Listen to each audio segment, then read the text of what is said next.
that opened up a completely new channel in my journey, because I really started to understand at that point what self-love really truly means, and how much kind of residue and, again, like the shame and guilt, how deep that gets rooted in the subconscious. And we might not even realize we're carrying it, but all of a sudden, like, we're playing out these old patterns, or we're not living up to a certain potential and we don't know why, and we're constantly stuck in just doing the same thing.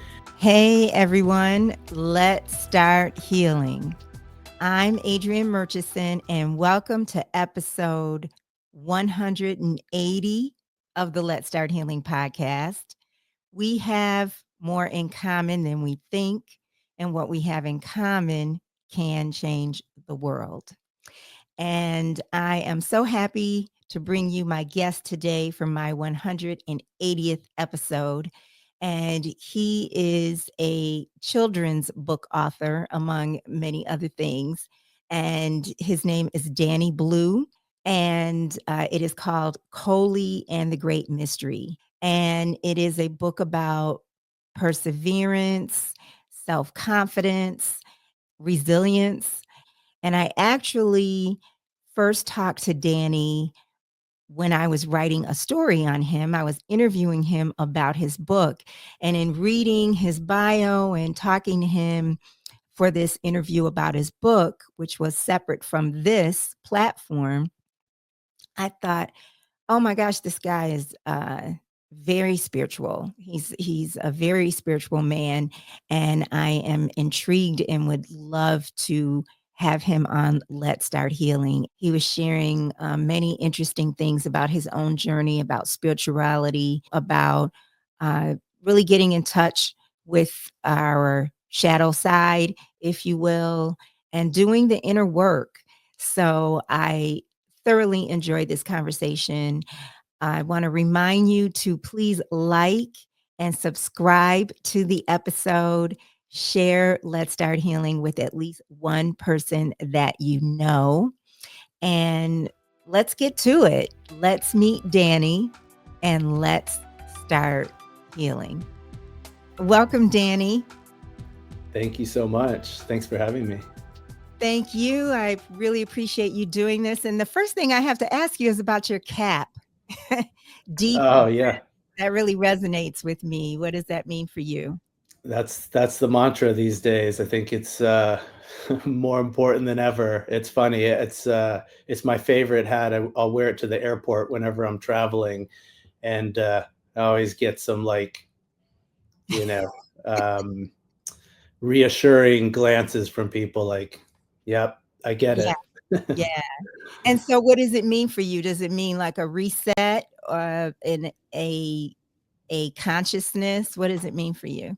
Yeah, I mean, breath work is definitely one of the big modalities that have had a pretty transformative effect on my life. So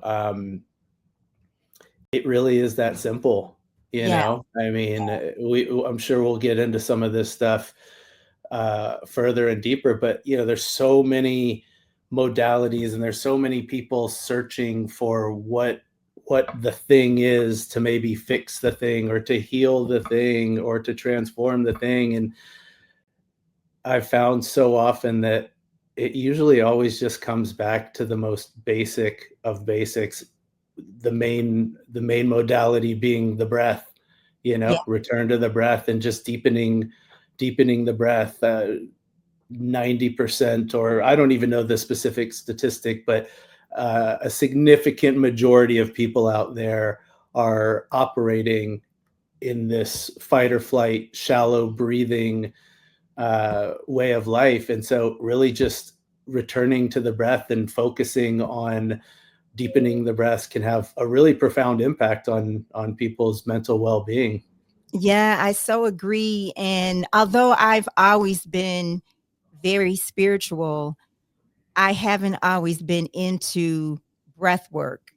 And one of my close friends used to always say to me, he would always point out how I was a shallow breather and just breathe. And I would say, why? I mean, I'm breathing. So Right. what does this matter? But then when I really did do breath work through another friend who does a lot of practices around breath work, I Yeah. started to understand the connection to myself, the connection to God for me, just how big it is. Yeah. I mean, well, when you think about it, the first thing we ever do in life is we inhale. We inhale a breath, and the last thing we ever do is we exhale. So life is really just this big journey of all the things that we go through in between our first inhale and our final exhale. And it is something that so many people, I think, just kind of forget how important it is, because it's a unconscious thing. You're not constantly going through your day thinking that you need to breathe. It just becomes a habit that we just understand is innate in our physiology. But yeah, when you can really come back to it and really utilize it as a tool for deepening into your awareness of your breath, so much stuff opens up. And I think also, there's probably some secondary meaning around just the like I think we all just need a big deep exhale with all the chaos of the world. So there's multiple meanings, I think, behind that. So true, so true. And then we have no control over it unless we hold our breath. But really, it's something that takes place just like our heartbeat, just like our heartbeat. With Yeah. it has nothing to do with what we do, anything Right. that we have control over. Yeah. Yeah, yeah. Although yeah, like I said, we have the ability to become conscious of it, become aware of it, and to Yeah. really form a more intimate connection with it. Yes. So I was introduced to you through your children's book, Coalie and the Great Mystery. And I just could tell before I even talked to you on the phone, I could tell that you were spiritual because I was reading about human consciousness. And have you always been in tune with this? Or you did tell me about your journey in terms of work and finding meaning. Was that the start of it or was it before that?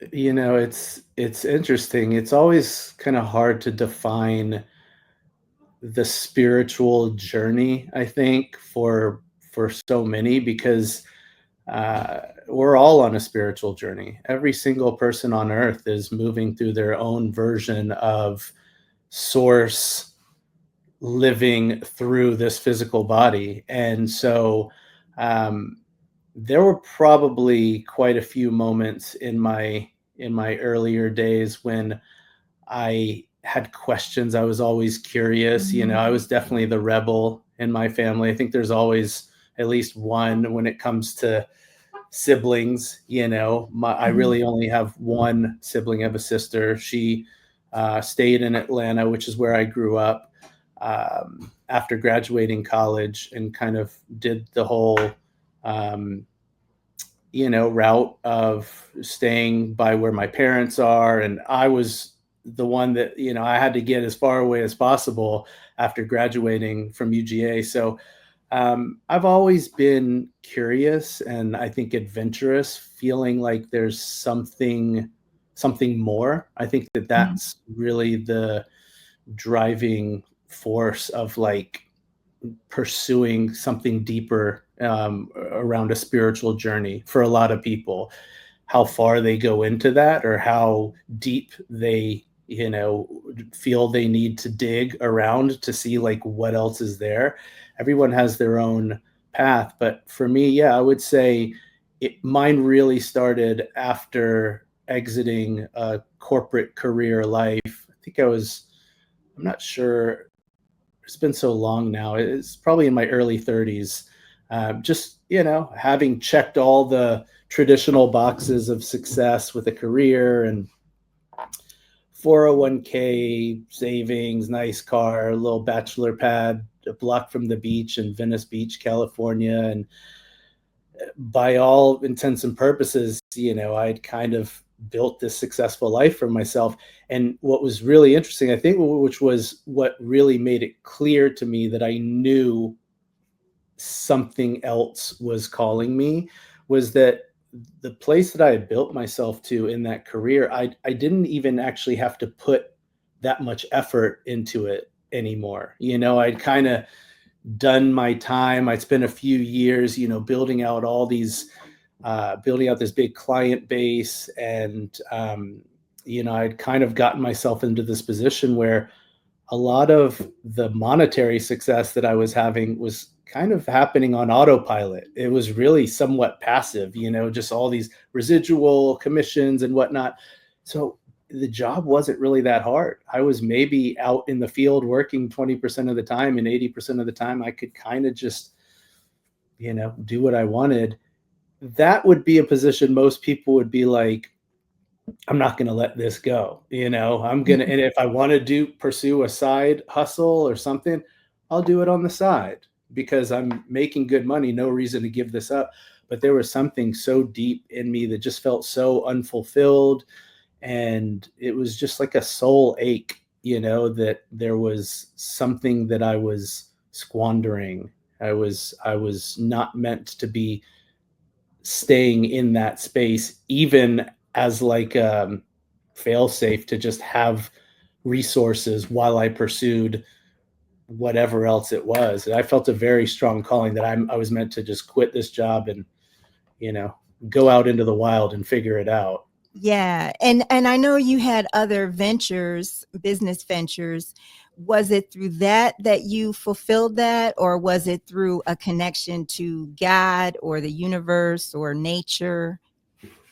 Nature and source and all of the entangled connections to, how they all interplay together, was a big part of where I went from there, from that kind of that first step out from the comfort of where I was in the corporate world. Mhm. I think I've always had a pretty deep and intimate connection to nature. One of my first memories as a child was um, going to this sleepaway camp in Georgia, which ironically my kids are actually there right now. They're coming back tomorrow. They've been there for a month. And you know, I was about 8 or 9 years old, and I was having a hard time spending the night at friends' houses. We had just moved from North Carolina to Georgia. I was in a new place, and I would always get homesick and need to, uh, call my mom and have her pick me up. I could never spend the night at friends' houses. But somehow, I went to this summer camp, and I stayed there for a full month, and that was one of the first memories I have of really having this, like, I guess you could call it a spiritual connection to nature, because it just Mhm. felt so big and welcoming. And yeah, so I've always had that deep connection with nature, and that was probably the genesis of wanting to create a business aligned with that. And so that was one of the first businesses that I started, after leaving corporate. It was actually on the tail end of having gone to the jungle, having gone to Peru and sat with ayahuasca.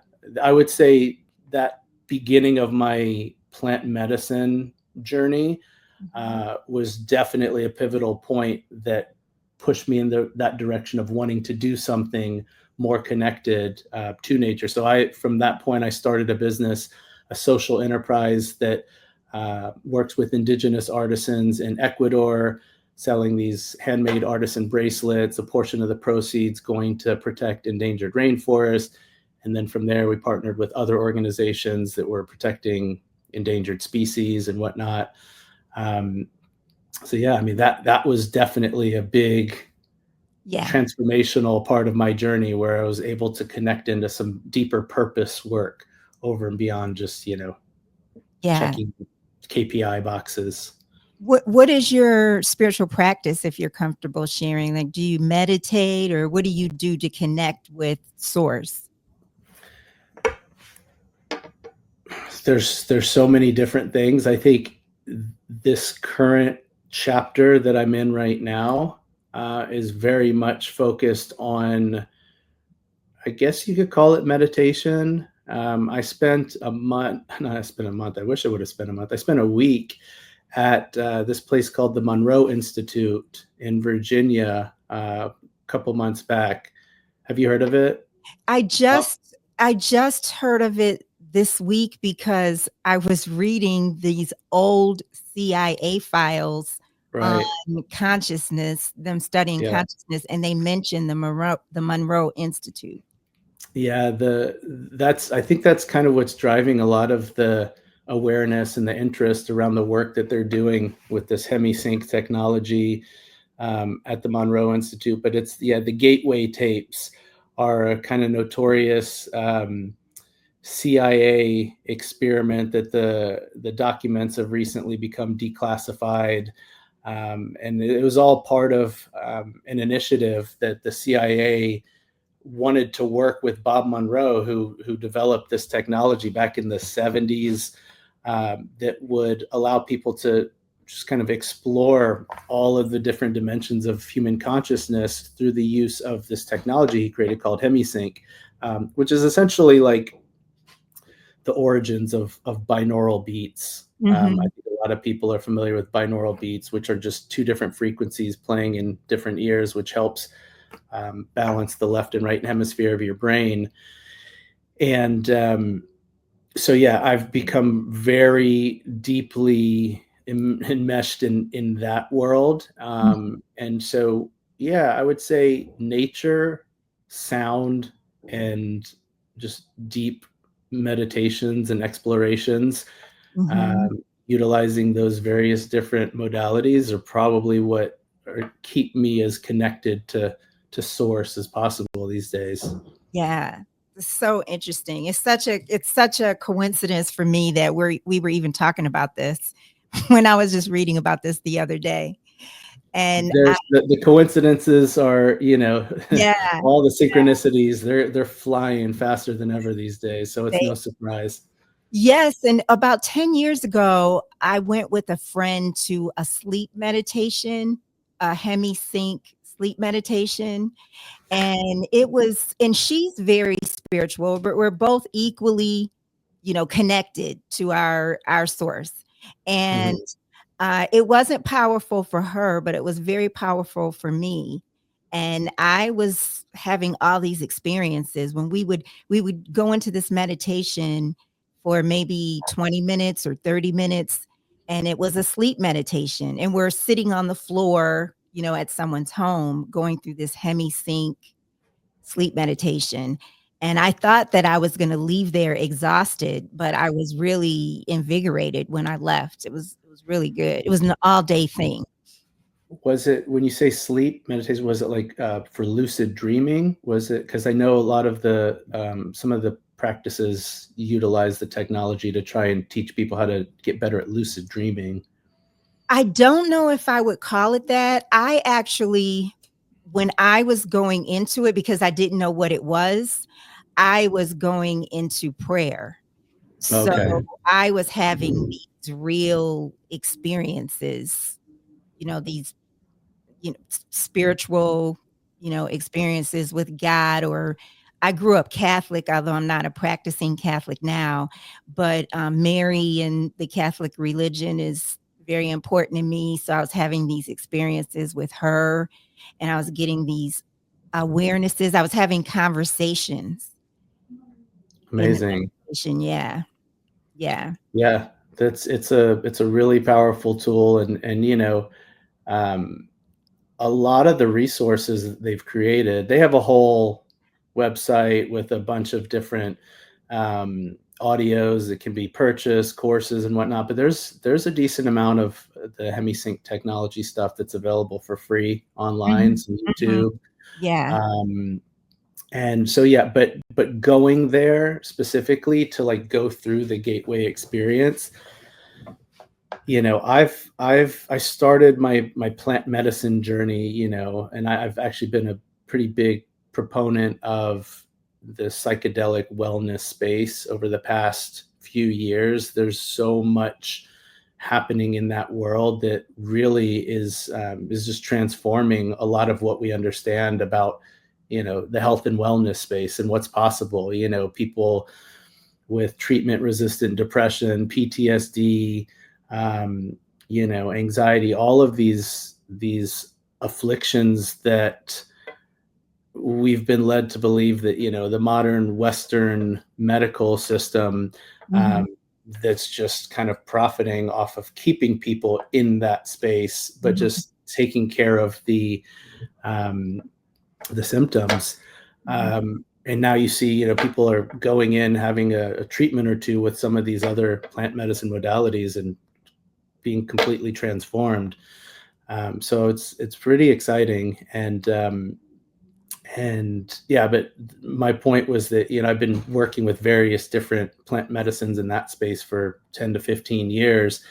And so going here to the Monroe Institute and spending a week with, no substances, nothing but a pair of headphones and an eye Mhm. mask, and to be able to access some of those states and oftentimes even beyond, Mhm. um, is just, changed a lot for me. So that's been a big focus of my attention and energy these past few months, year.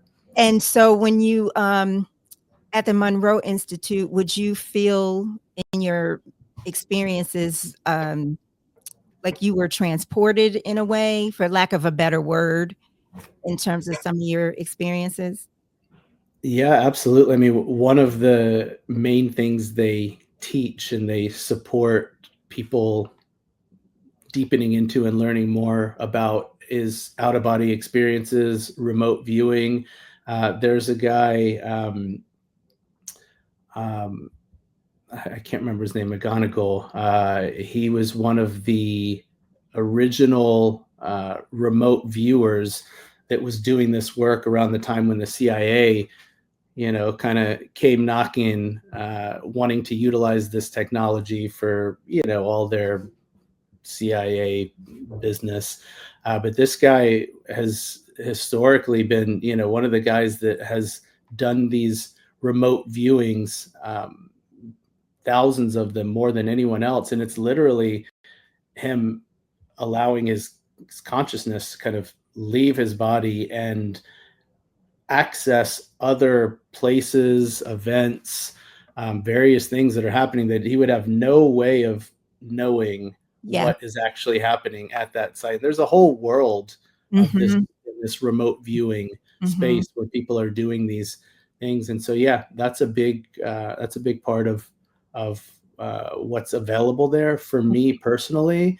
Um, I wasn't able to have any particular out of body experiences, um, while I was there, but I did have quite a few times where, I connected in what could only be considered, they call it like the astral realm. They Mhm. call it astral projection, which is a little bit different from like a full on out of body experience. But yeah, there were some pretty profound moments that happened while I was there. Wow. Wow, wow. And then when you mentioned the plant-based medicine, were you saying that that's what you were experiencing, you were utilizing plant-based medicine, or was it a business that you had? Oh, you mean before? Yeah, before.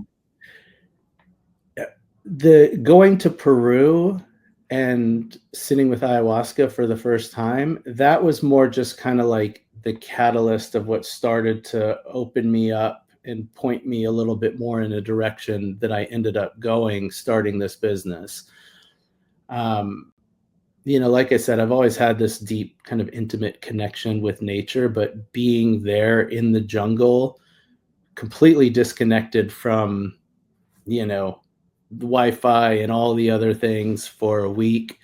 Um, there was something that just opened up in me, and I started to do more research on the impact that deforestation is having in the jungle and in the rainforest and really all over the world. And the idea was that, like, I think I was already donating to an organization at the time. I think what happened was, it's been so long since it started, but I think the order was kind of, plant medicine in the jungle, mind blown, reality completely changed, wanting to help in any way I could.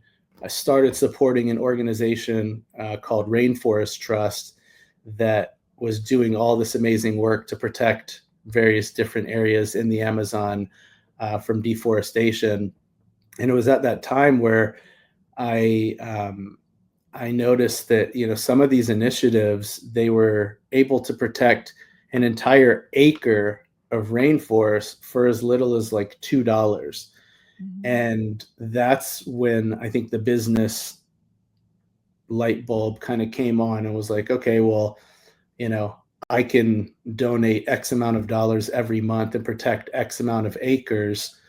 But what if I could create a business similar to, like, I think Tom's Shoes um, was really blowing up around that time, and they kind of originated the model of, buy a pair, Mhm. donate a pair. Um, and they really kind of kicked off this social enterprise boom where people were realizing there's a lot of good that you can do through conscious capitalism. And I know a lot of people have a very, you know, negative relationship with the idea of capitalism as it is in its like purest form. But when you can take that and kind of transform it into what, has now become known as conscious capitalism, using business as a force for good, there's a lot that actually can be done for the world. And so that's when I really started thinking about this idea that, like, well, what if there was a product that I could donate $2 of every sale of that product to organizations like Rainforest Trust? It could literally be as simple as buy a whatever the product is, Yeah, save yeah. an acre of rainforest. And so, it there was some iterations and, just kind of figuring out what that looked like. But ultimately, when I ended up in Ecuador and I was really connected with some of these indigenous artisan communities that made all kinds of beautiful trinkets and jewelry and bracelets, I was like, yeah, this would be really amazing to make these custom bracelets out of these, biodegradable materials. Everything, the whole entity itself is just sustainable and eco-friendly, and every bracelet purchased will protect an acre of endangered rainforest. Mm, And yeah, that's how that all kind of began. wow. And are you still involved with that now? I am, yeah. It was really the main thing that I was doing for a while. COVID came around and shifted things a little bit. It shifted a lot in my own personal journey, um, and my path kind of took a little bit of a detour. I had Mhm. some personal health issues, and just, I think, like a lot of people, really dropped into this space of like uncertainty and trying to figure out, all the purpose stuff.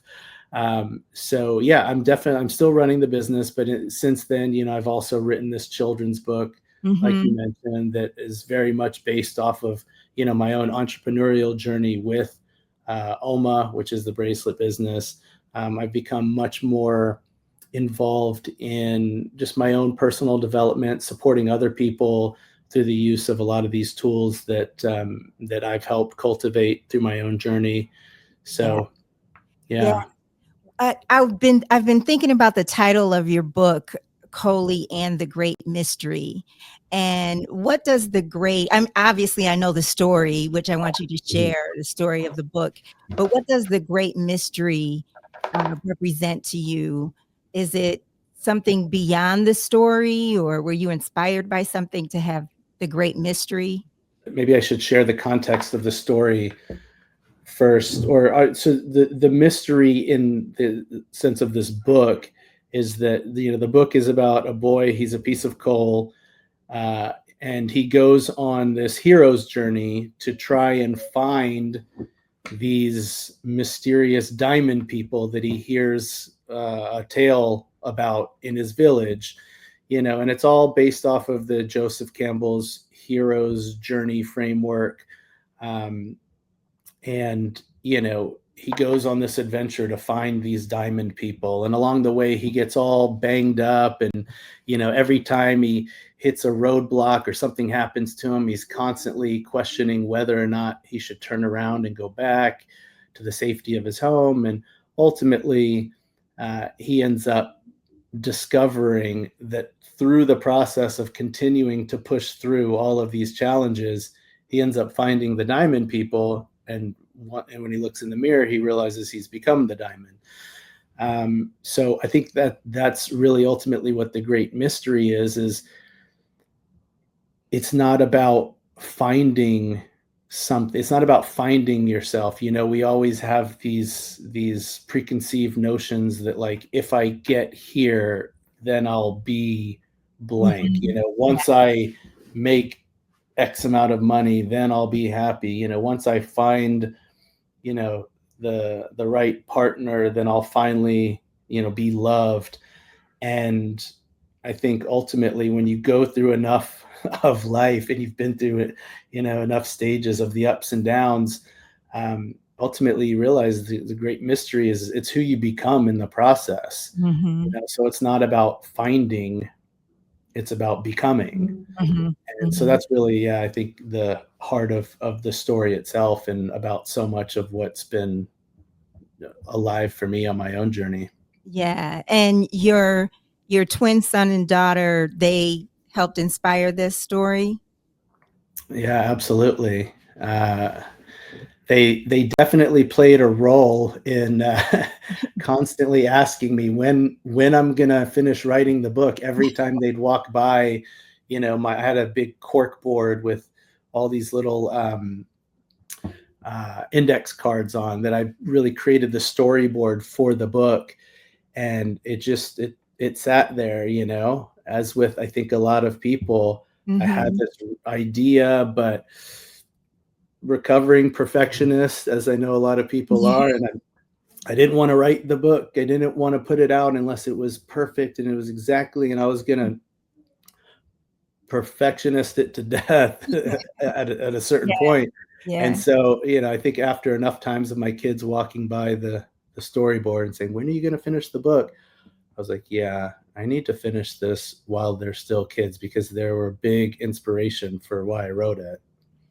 Yeah, have parents talked to you about the book? And I was thinking how it's sort of a conversation piece for parents to have with their children if they're having, doubts about themselves or challenges, don't you think? Yeah. Yeah, absolutely. I have a good friend who actually just texted me earlier this week that he just got the book, and he said he just read it to his daughter. I can't remember how old she is. She's probably about 6 or 7 now. And he asked her, what did you learn from the book? And she said, um, to do to do things that are Mhm. scary, even when I'm afraid to do them. And so I think that,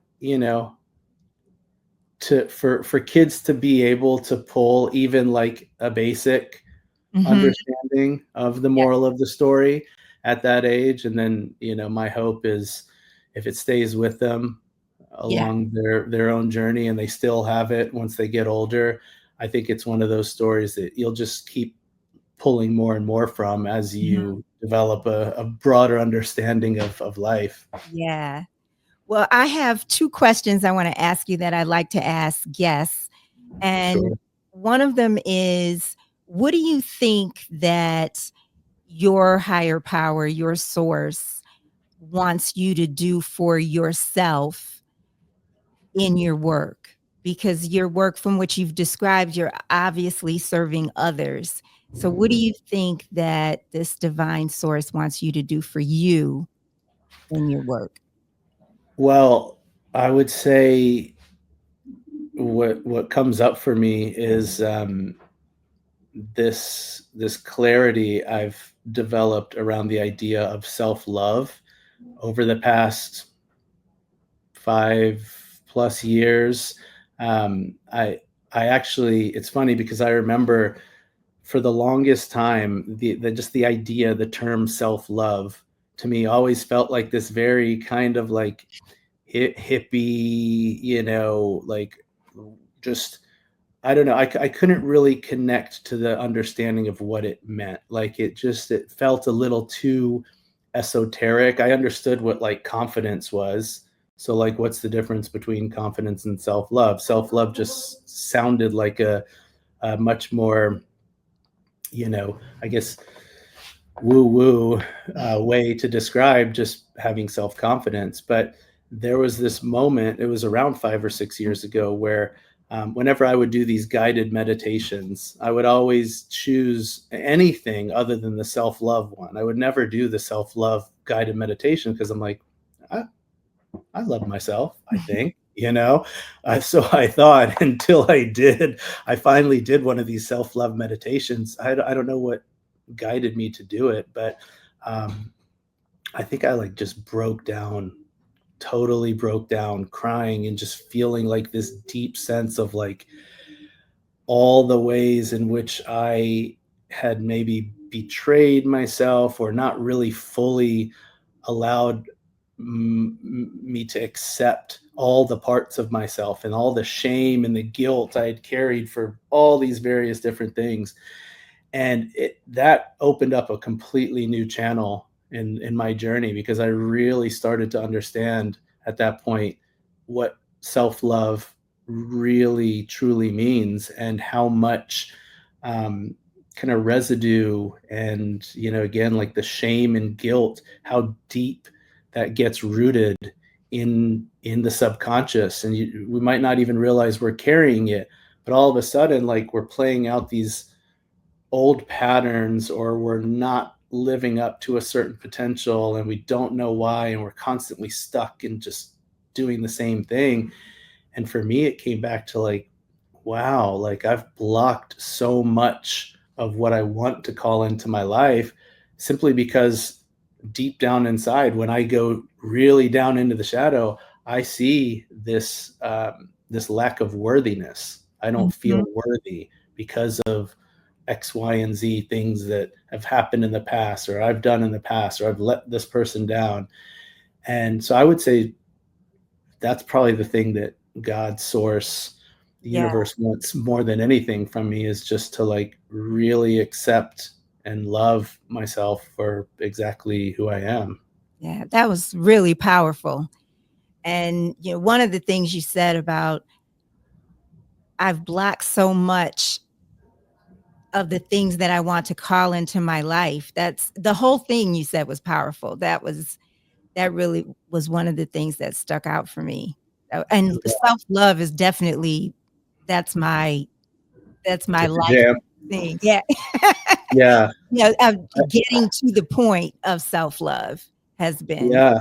yeah. And I think as a man, in this world, in our society, I mean, I think there's even like an added layer of blockages, I guess you could say, to like really have a desire to go there, Mhm.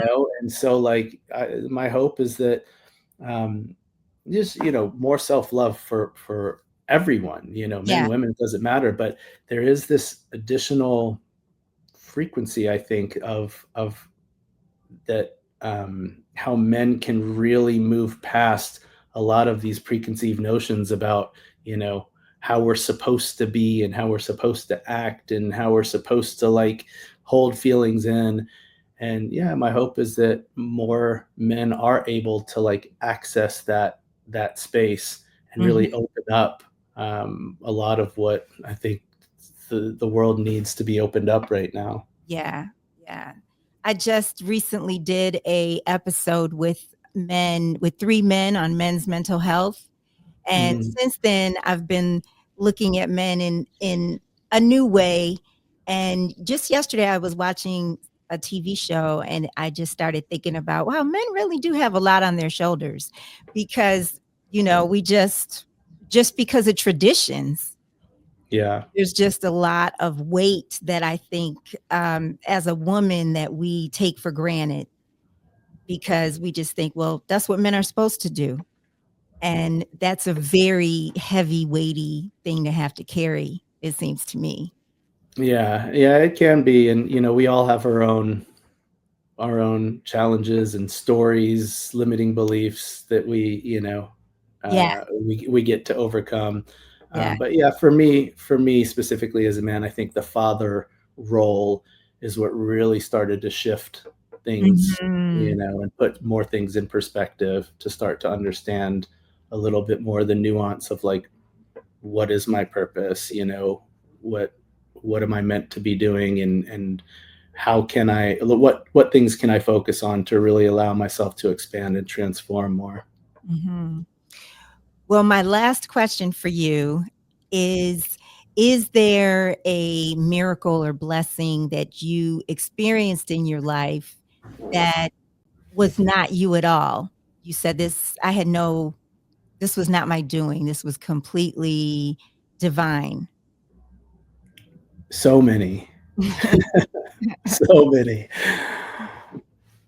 I Yeah, I don't even know where to start. Like, I'm, like, trying to file through the catalog of it. There have been so many moments, especially once you begin kind of peeling back layers, and then all of a sudden, like I was saying at the beginning, the coincidences and the synchronicities, they start ramping up, and all of a sudden, you know doors start opening, and these psychic connections happen where you're thinking about someone, and then they text you or they call you, and you know before you start to open up to all of the nature of reality and how it's all connected, a lot of times people say, oh, it's just coincidence.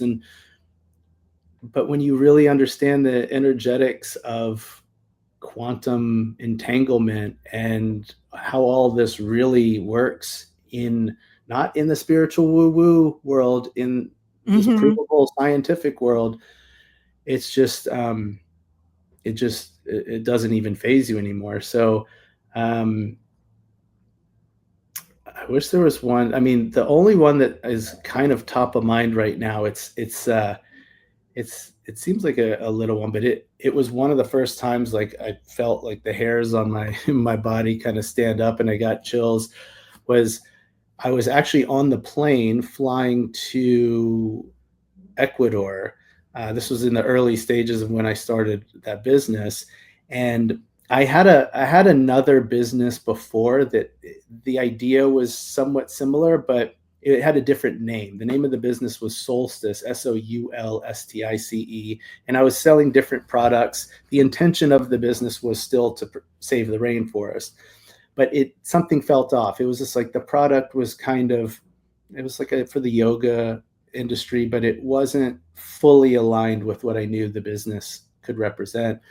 And so I had landed on a new name for the business. I was rebranding it to OMA, which stands for 1 million acres. And OMA, I had no idea at the time, but I came to find out that Oma means grandmother in various different languages, and obviously grandmother is a very mhm, powerful um, term in the plant medicine. They call ayahuasca grandmother. Um, but so I was on the plane, and I had my friend with me who was going to be documenting the trip, and I was just there, kind of putting all the stuff together, focusing on some of the rebranding and the new name. And the stewardess came by as we were, kind of getting ready to land, and asked if I wanted some coffee. And I said no, thank you. And I think she misunderstood, and she, like, asked me again. I was like, okay, sure, I'll take some coffee. Why not? And she hands me this coffee, and then hands me like a sugar packet. And I look at it. I still have it in my wallet, and the name of this sugar was Oma. mm, The sugar company was Oma, which is so strange because it was literally like just the day before I was talking with my friend about how I was going to rebrand and really bring the spirit and the energy of all of this together, working with these indigenous communities, giving it, giving the brand itself a little bit more of a Mhm. heartbeat. Mhm. And so it was very little, but in that moment, it was like, this is impossible. Like, how is this? This is so much more than a coincidence. Like, I've never, I Yeah. guess it's some Ecuadorian sugar brand or Peruvian sugar brand. But yeah, there's been countless moments like that where there have been Mhm. like something that just feels so unlikely that Yeah. it's like, this is just a little nudge or a little wink from the universe. That's what Like, I say. Yes. yeah, you're Yes. on the right path. Keep going. Yes.